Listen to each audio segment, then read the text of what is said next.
The theme tonight is danger. The name of my story is The Tube of Death.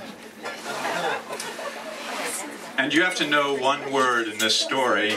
I'm just going to make sure that you have this in your personal vernacular.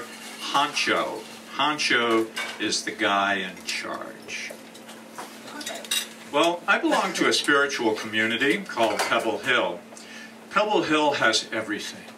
It's got channelers, it has spiritualists, it has angel aficionados, and we celebrate all festivals. We celebrate the Christian ones, the Jewish ones, the Hindu, the Buddhist, the Muslim festivals, the pagan festivals, and Wiccan festivals.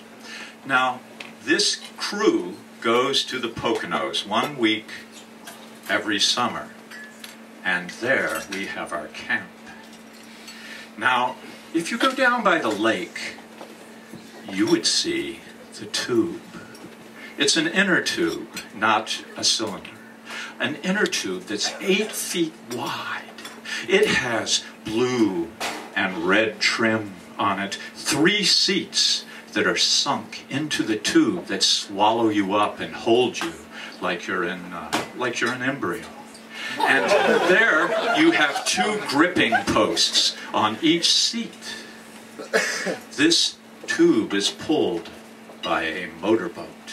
It's connected by 2 20,000-pound test lines. Hi, Quentin. This tube is driven by the motorboat, and this motor, should it get away from the boat, it could weed whack the Everglades in a quarter hour. Well, Rocky, my friend, and I decided we'd take a ride on this tube. Now, Rocky is a free spirit. I love this guy. He's a poet, and he loves Walt Whitman. He loves Mary Oliver, and he lives a life free of time and money.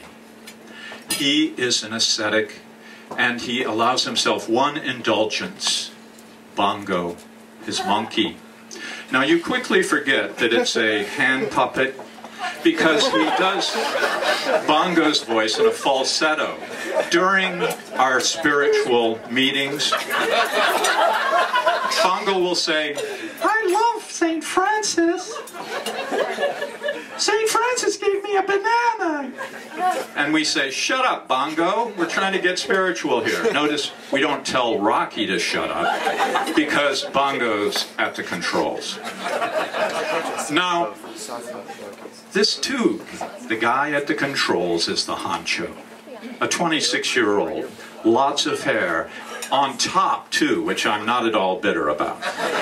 He has a baseball cap pulled down. He has a massive neck, and he has those sunglasses that he can see out, but you can't see in.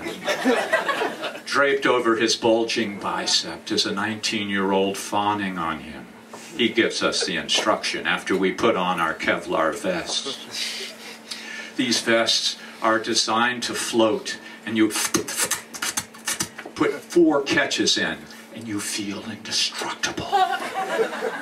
He says, "All right, if you want this boat to go faster, you put your thumb up. If you want it to go slower, you motion your hands down." We got in. I chose an outside seat. Rocky scrambled to the center seat. I wanted to be on the cutting edge of the wild spin-outs on the turns that the tube made. No one had ever pushed this tube. No one had found the outer envelope. This boat started off slow, and we were going down the wake. Then it turned the corner, and pop, we go up in the air and poof, back down into the water again.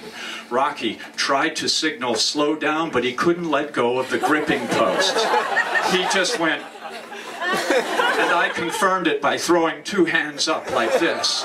And so he jammed in the throttle closer to the firewall. We took off, and over these wakes we were flying, and then I shouted out, "Is that all you've got, you weenie?" Well, the girl looked back at me aghast. She whispered something in the honcho's ear. He slammed the throttle all the way into the wall, and the boat took off in wild, crazy eights on the lake. And then I saw a standing wave from a very recently made wake, and I hit that wake, and I was airborne. Or I took air. Is that the thing? Yes, caught air. I was floating at the same velocity of the speedboat, 35 miles an hour, and then, boom, I hit the surface of the lake. Blah, blah, blah, blah, blah, blah, blah, blah, blah, blah, blah, blah, blah, blah, blah.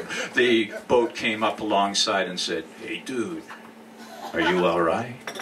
I went.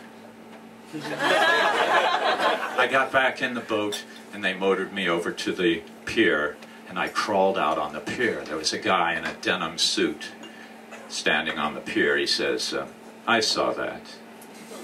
I couldn't see what he was wearing or couldn't look into his eyes because I was a jelly-like mass trying to find my skeletal structure again. I said, "How high?" He said, 10, maybe 15 feet. Well, next year I'm going with 6-year-olds. They're sitting on the outside. I'll sit in the center, and over the winter I'm going to practice my slowdown. I decided that the only danger to me on that lake that day was not the tube of death, but my mouth.